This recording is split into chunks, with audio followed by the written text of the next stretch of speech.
Voici le résumé et l'explication de la fin du film Le Joker, histoire d'avoir tout en tête avant d'aller voir Joker Folie à 2 au cinéma.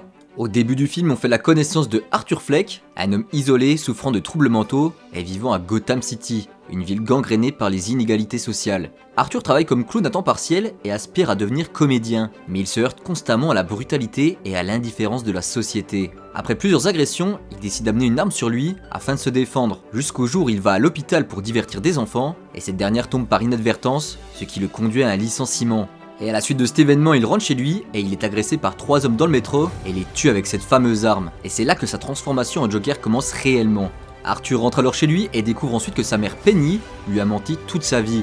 Elle l'a en fait adopté et il était maltraité durant son enfance. Cette révélation, combinée à son sentiment d'être rejeté par le monde qui l'entoure, le pousse à commettre des actes de plus en plus violents, comme par exemple tuer sa mère avec un oreiller et un ancien collègue. Il découvre également que sa relation avec Sophie, une voisine qu'il croyait fréquenter, était en fait une illusion de son esprit perturbé, et il pense également que Thomas Wayne est son père. Finalement, sombrant dans la folie, il est invité dans l'émission de télévision du célèbre animateur Murray Franklin, et après la diffusion d'une vidéo de son échec sur scène, Arthur se transforme en Joker. Il admet publiquement ses crimes, puis tire sur l'animateur en direct à la télévision. Cet acte symbolise le déclenchement du chaos total à Gotham, où des émeutiers portant des masques de clowns prennent la ville d'assaut. Pendant ces émeutes, on voit les parents de Bruce Wayne, Thomas et Martha, qui sont malheureusement tués, ce qui établit un lien entre la naissance de Batman et les actions du Joker. La fin du film est volontairement ambiguë, laissant de nombreuses questions sans réponse, car après avoir tué Murray Franklin et provoqué une émeute, Arthur est interné à l'asile d'Arkham, et dans la dernière scène, il rit en parlant avec une psychiatre qui lui demande pourquoi il rit. Il répond simplement « Vous ne comprendriez pas »,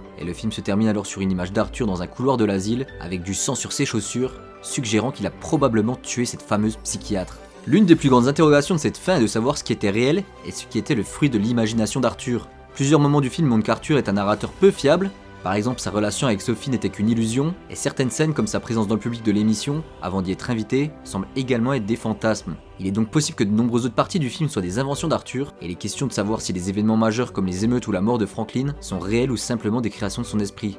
Également, une autre question qui a été posée est de savoir si Arthur Fleck est le vrai Joker, celui qui sera l'adversaire de Batman, car il y a des preuves qu'il ne l'est pas en fait, car dans le film il a la trentaine, et Bruce a seulement une dizaine d'années, ce qui impose un écart d'âge bien trop important, car normalement le Joker et Bruce ont à peu près le même âge, donc il se pourrait que quelqu'un ait pris la relève.